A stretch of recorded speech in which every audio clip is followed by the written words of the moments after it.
Hey, welcome back everybody. My name is Keelan and today we're going to be going with the Halloween theme because it is that time of the year. So today we're going to be creating this cute stylized little ghost, and we are going to be taking advantage of some of the sculpting tools today. So perhaps if you've never sculpted before but are a little bit familiar with Blender, this should be a handy video for you. And today I will be using a display tablet, but even if you're using a good old-fashioned mouse and keyboard, feel free to follow along. You shouldn't have any issues whatsoever.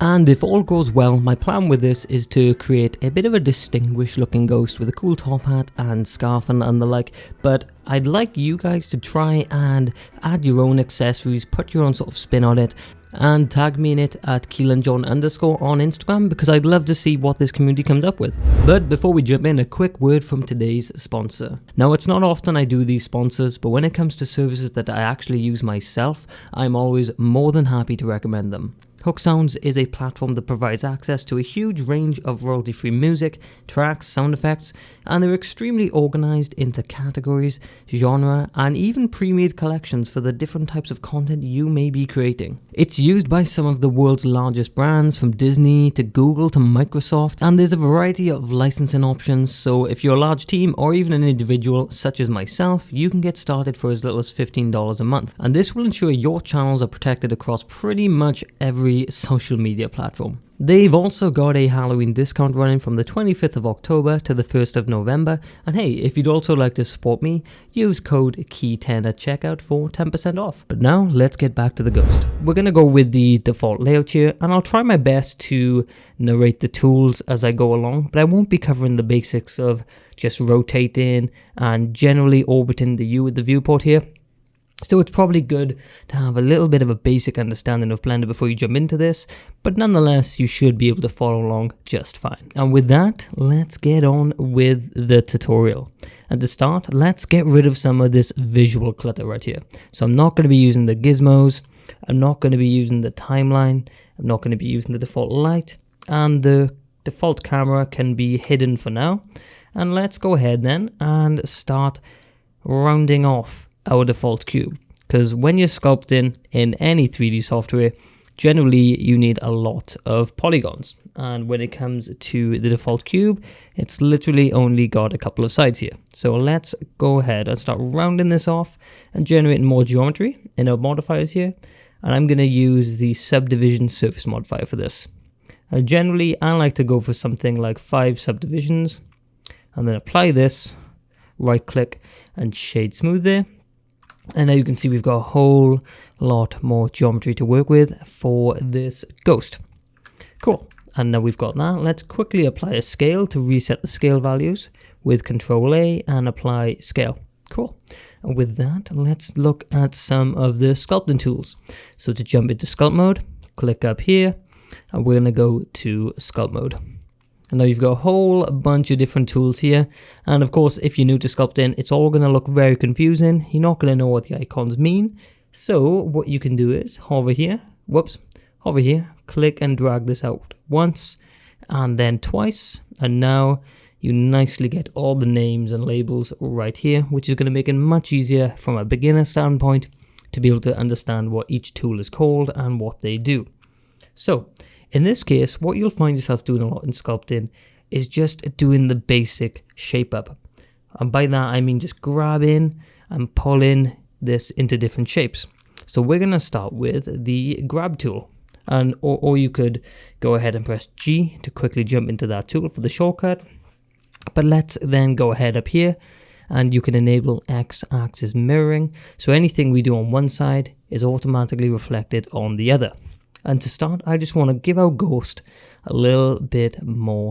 So with the grab tool selected now, what I want to do is increase the size of this brush, because right now when I grab and pull, I'm just going to be making little spikes because my tool isn't really big enough right now.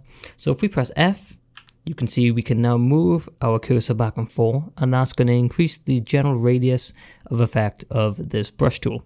So you want it quite large on the initial, just to sort of bring a piece of this down. Only a little bit. I still want him to look kind of cute and rounded on the initial. And then we can jump into side view here. And in order to bring this tool up, I'm using the tilde key on my keyboard, and it opens up this menu. We can just move our cursor to the right to look at the right side.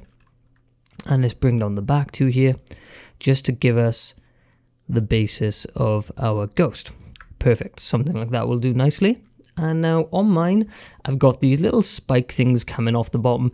Not too sure what they are. I just thought it looked cool. I'm imagining some sort of like spiritual residue as our ghost is moving around.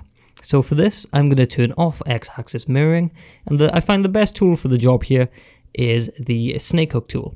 So if I select that, perhaps bring the size of my cursor down a little bit. And now let's start dragging out some spikes. Ooh, that's a little chunky, I think. So I'm going to do Control Z to undo. Just the size of my cursor again. And just tinker with this to pull out some spikes. And maybe one over here. Click and drag to bring another one out. Undo and just try that one again. Maybe something like that. Maybe another one on the front here. Click and drag this one down.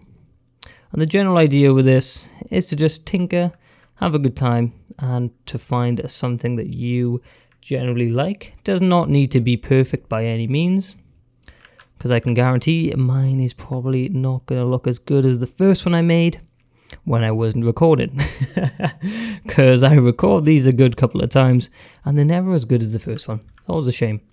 But I think something like that looks pretty cool. And I'm just going to jump back to my grab brush with G, just to shape these up a little bit more. Maybe something like that.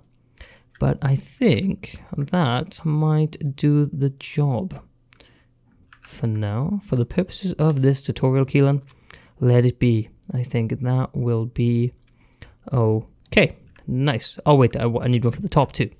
Back to my snake hook tool. And I have another little bit that comes off the top here. Maybe something like that. Oh, got it in one. I think that'll do. Nope. I'm not happy. Nope, a bit smaller. And you can see how, depending on your preference, you can tinker with this thing for hours. And as long as you like. Let me try this in a different view. I'm just going to change the matte look of this. So if you go into the drop down, you can change your lighting and shading to matte cap. And I like using this red one here. I think it gives it a nice little look while we're sculpting.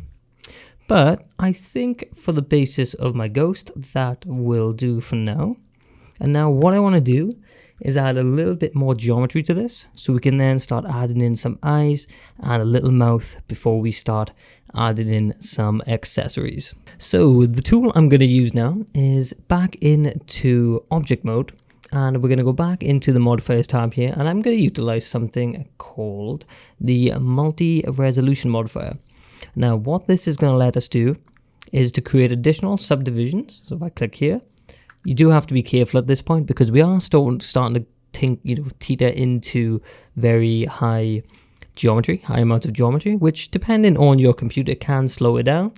But I think 2 to 3 is going to be okay here. And you can see it's getting very nice and smooth now. But the benefit of the multi-resolution modifier is that you can have a different amount of subdivisions in different modes. So in this case, I could keep it a little bit lower while we're just looking at it here in the viewport.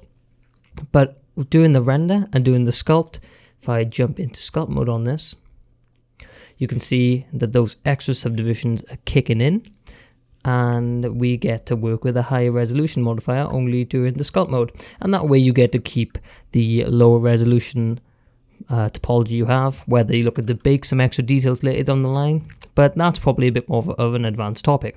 In this case, I'm just going to keep these all at 2 subdivisions.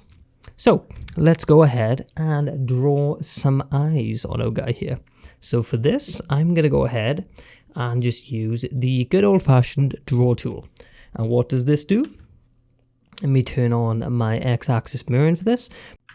But the draw tool here, all it generally does is it draws little lumps of geometry for you. But what you can do in Blender is if you hold Control with pretty much any other tool, it'll invert that extrusion. So instead of extruding out, you can hold Control, and now it's going to extrude inwards like that. So all I'm going to do is holding Control with the Draw tool, I'm going to create little pockets where I want my eyes to sit. And if you can stop clicking and click again, it'll go deeper into our mesh, giving you these nice little eye sockets where we can drop in some eyes to give ourselves some nice looking shiny ghost eyes. And I think that will look okay for now. So to create my eyes now, we're just going to go back to some good old fashioned box modeling. So back into object mode, and if we hold shift and right click right here, we can move our 3D cursor. I'm just going to do shift A, mesh, and add in the cube. Then I'm going to add in a subdivision surface modifier to this, perhaps increase my viewport subdivision to 3, then scale this down with S, scale this up with S and Z, and then let's just bring this out and to try and align it nicely to the eye socket. S, Y, scale this on the Y axis, and I'm just going to rotate and adjust this until it fits a little bit more snugly into the shape that we've just created. Something like that. Let me just disable the interface for a moment.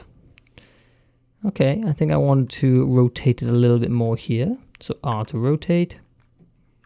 And I think that looks pretty good.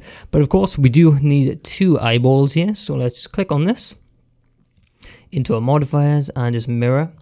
And I'm going to use the body as the mirror object so it mirrors neatly across. And generally, depending on the modifiers you're using, it's good practice to have the mirror modifier first in the modifier order. But something like that will look pretty good. And now I think let's add in a little mouth to this guy too. So back into sculpt mode. Make sure you have your draw tool enabled, and then F to shrink down our cursor. And I'm just going to hold Control and give ourselves a little bit of a mouth. And then you can do it again to make the hole deeper. And maybe one more time. Okay, I like it. We have a nice shocked looking ghost, and I think he's looking quite cute and scary at the same time. So what is it I need to do next? I think I need to make a cup of tea. 1 second. With the power of the post-editing stuff, I now have a cup of tea. Bear with me. It's getting quite cold now, guys, you know. Keep your hot liquids up and keep the heating off if you value your bills. So anyway, so now I think I need to add some accessories. And I think we'll start with the scarf, because the scarf is going to take a little bit more sculpting in areas, whereas finishing up with the hat and stuff is going to be purely box modeling. So let's go ahead and jump back into object mode. And we're going to use some cool modifiers here to add a nice scarf to this guy. But to start, let's move our 3D cursor back to the center with Shift and S, cursor to world origin. And I'm going to start off by adding in a circle. In regards to the amount of sides, maybe we'll start with, do you know what? Let's just leave it 32. I think that'll be okay. And then let's press G to move, Z to lock this to the Z axis to bring it down to about here. Then tab into edit mode. Then we're going to press E to extrude, Z to bring this up, and let's start making a scarf. So in terms of the size, maybe something like that, I think is going to be okay. But of course, this does need to be perfectly wrapped around him, because right now it's not looking very cozy at all. So let's take advantage of the shrink wrap modifier. Now what this is going to let us do is, once it's added to our scarf, let's select the target as the body. And now you can see it's starting to wrap that shape nicely and snugly around our ghost. But we do need to make it nice and thick, because right now it's not going to be keeping him warm at all. So let's close this up and add in a solidifier modifier on top of this. Perfecto. That's starting to look cool. So we can slowly increase our thickness. and I am holding shift while doing this to really slow down this motion. Then close that up, and on top of that, let's add a subdivision surface modifier. Perhaps increase our viewport and render cuts to 2. Right click shade smooth. I think that's looking pretty nice, and I think I might make the edges a bit more defined. And when it comes to box modeling, all you need to do is to tab into edit mode and start adding some extra geometry to this to make those edges more defined. And to do that, let's press Ctrl R for the loop cut tool. Click and drag this up, and do the same again. Drag this towards the bottom, and that's just going to make those edges a bit more defined, just like that. And I think that looks pretty good to me. I think I will adjust the position on this a bit more, and what you'll notice is now as I move it around, it's going to try its best to stick to the character because of that nicely functioning shrink wrap tool. So I think I'm just going to bring it down a little bit more so it doesn't cover too much of the mouth. But something like that looks pretty good to me. All right, perfect. Now let's go ahead and convert this to a mesh by right-clicking, convert to mesh. Perfect. Now if we go into edit mode, you can see we nicely have this mesh all the way around. And now you don't need to subdivide it this much really, but you know, it's completely up to you, because what we're going to do at this point is jump back in with the multi-resolution modifier to add those extra bits of detail. So let's tab back into object mode, add modifier, multi-resolution, and I'm going to do 2 once again. Then let's add a quick scale, Control A to reset those scale variables, object, sculpt mode.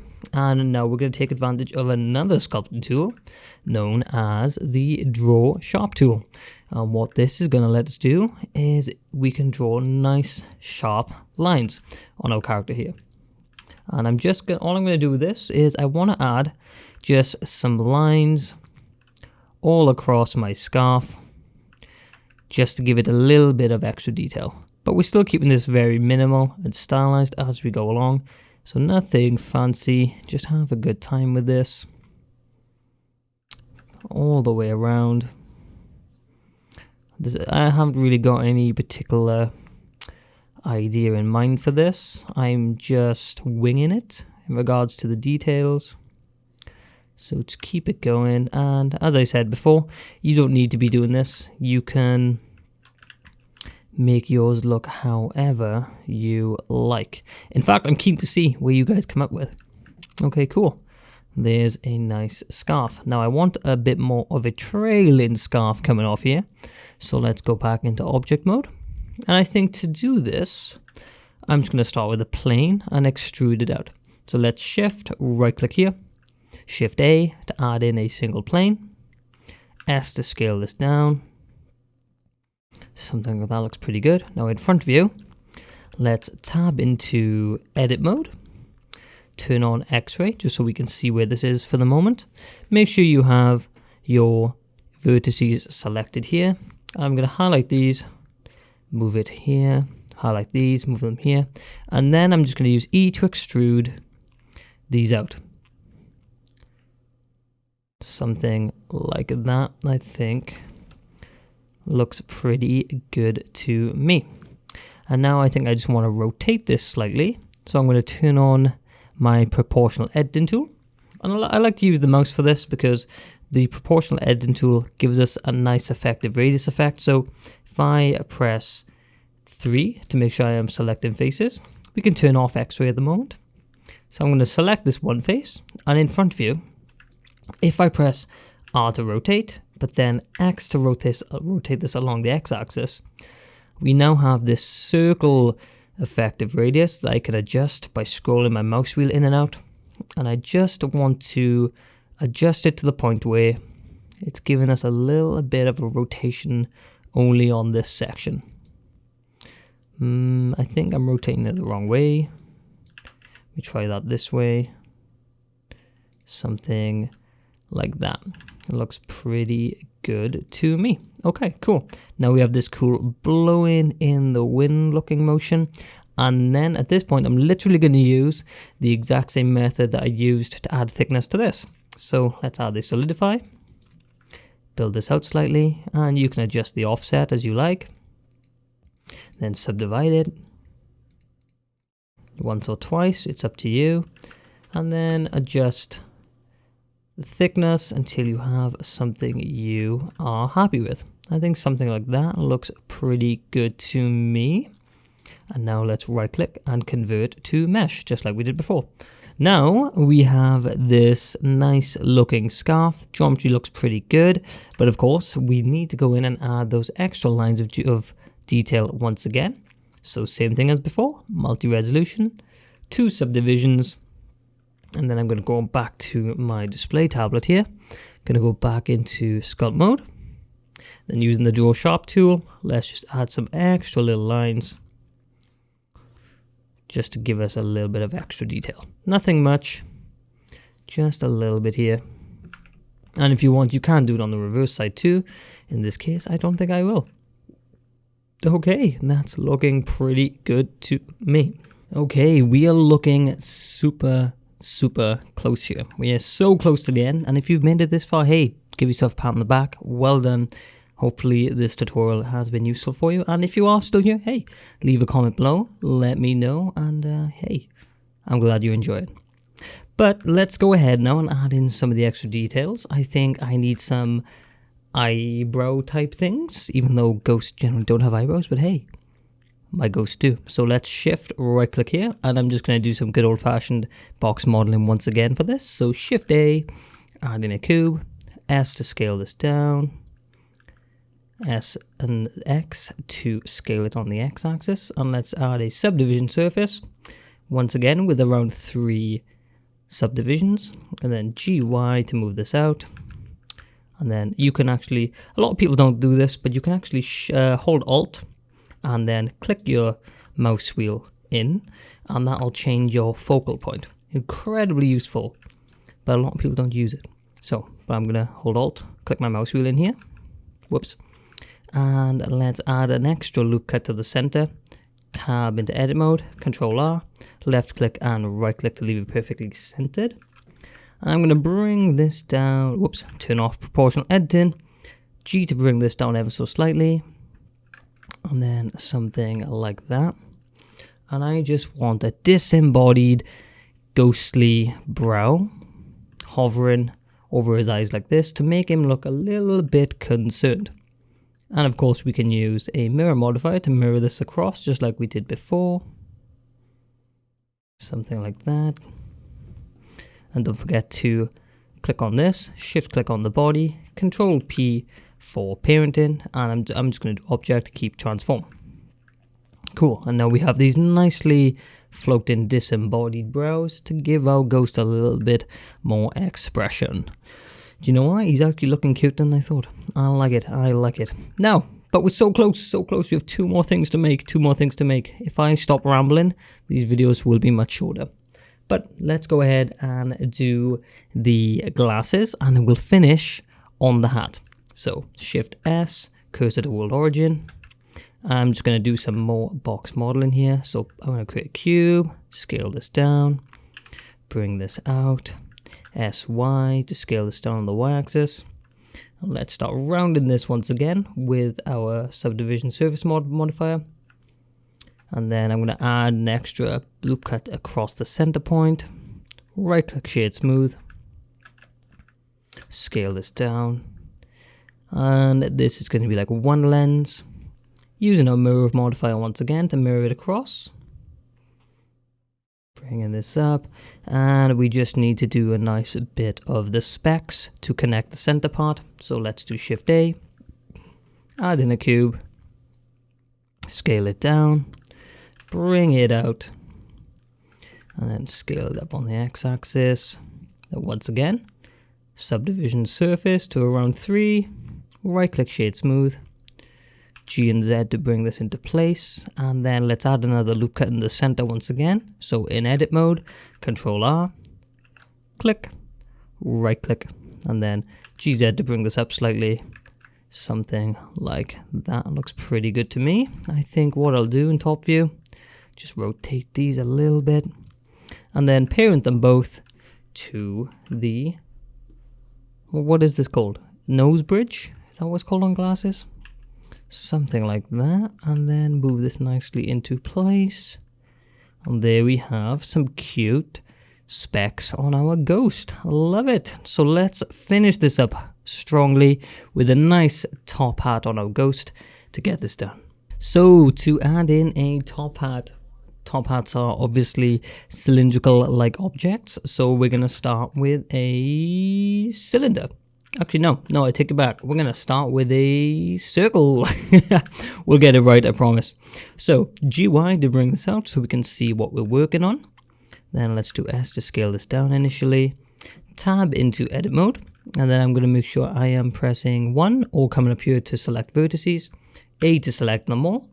Then we press E to extrude, S to extrude this along the scale. And then we want a little bit of a hole in the center. 1 for good geometry, 2 because, you know, that's how people used to, you know, stick their heads in these, right? So with that, let's tab back into object mode, modifiers, and give this a bit of thickness with the solidify. Scale this up slightly, maybe something like that.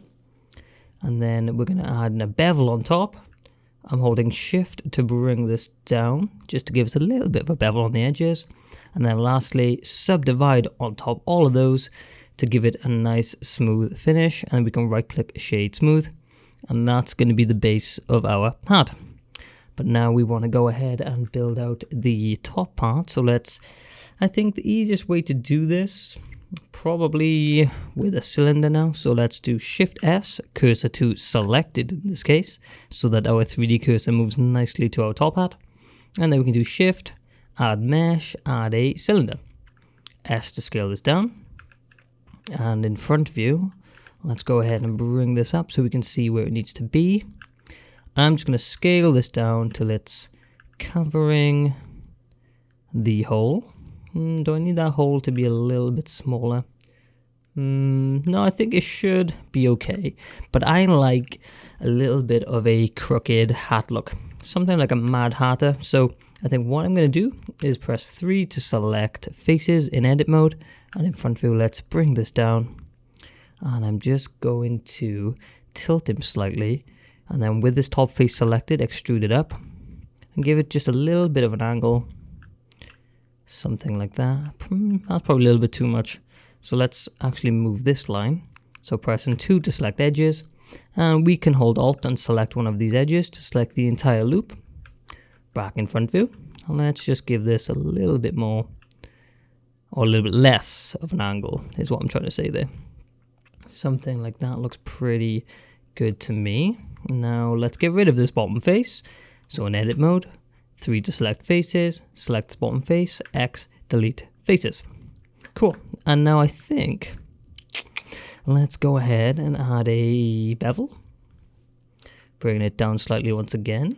And then add a subdivision surface modifier. Right click shade smooth, something like that. And we need to get rid of this. So in order to prevent this sort of bad topology, we can tab into edit mode, press 3 to select faces, and I'm just going to use I to invert this and do the same again, just so we've got a little bit of better geometry going on there. And one final touch, I think I'm going to add a bit of a strap along the base. And to do that, we're just going to simply duplicate an existing piece of this hat. So let's tab into edit mode, 3 to select faces, hold Alt and select this entire loop here. Shift D to duplicate this, right click to leave it exactly where it is.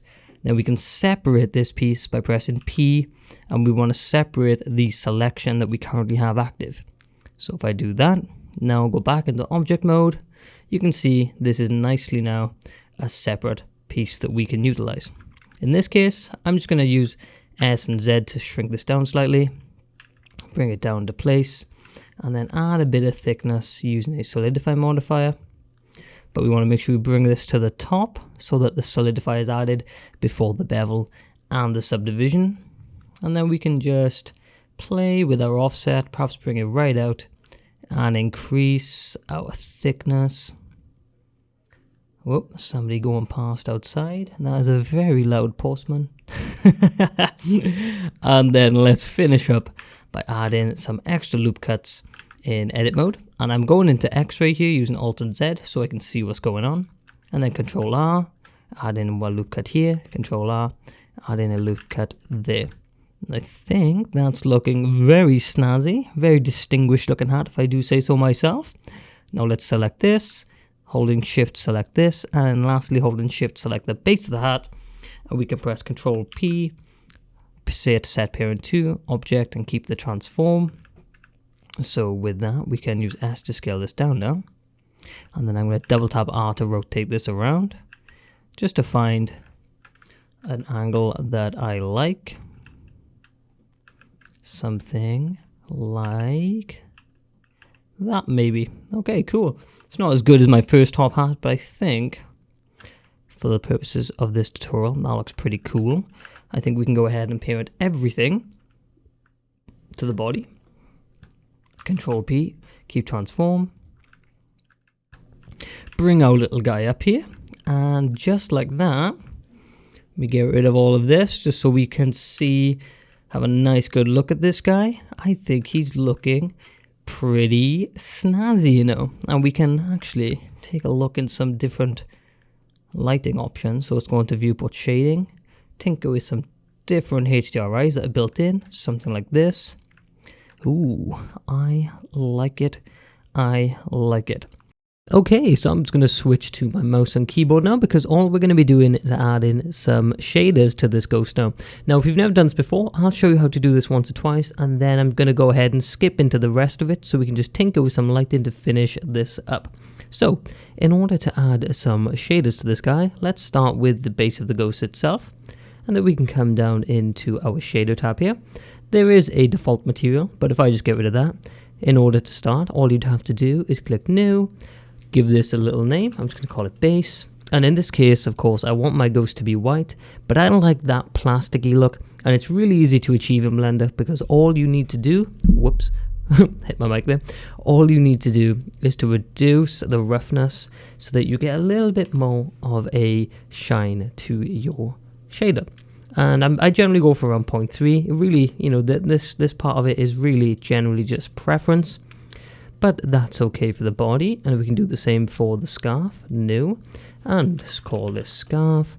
And I think I want mine to be like a nice orangey color, and perhaps do the same roughness again, 0.3.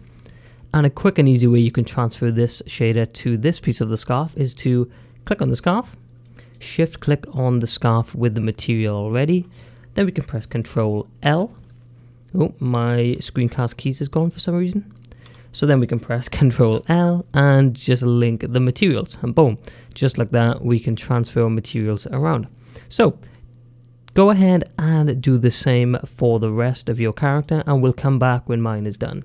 Alright, so here's my guy. I went for the same orange up here as the scarf to try to keep it all matching. Some nice googly black eyes. And then, yeah, so I thought I went to some nice blue lenses on the glasses here. But what do you think? I think it looks pretty snazzy. Now, all we need to do is add a little bit of a backdrop, some lighting, and render this out. So I'm going to do this bit quite quickly, because I do this a lot in my tutorials. So hopefully you would have seen this before. But to start, let's just do Shift A and add in a plane. S to scale this up, just to give it a nice base on the floor. Then let's tab into edit mode. 2 to make sure you are selecting edges, and I'm just going to select the back edge here. E to extrude, Z to lock this to the Z axis, and then let's add a bevel modifier to this.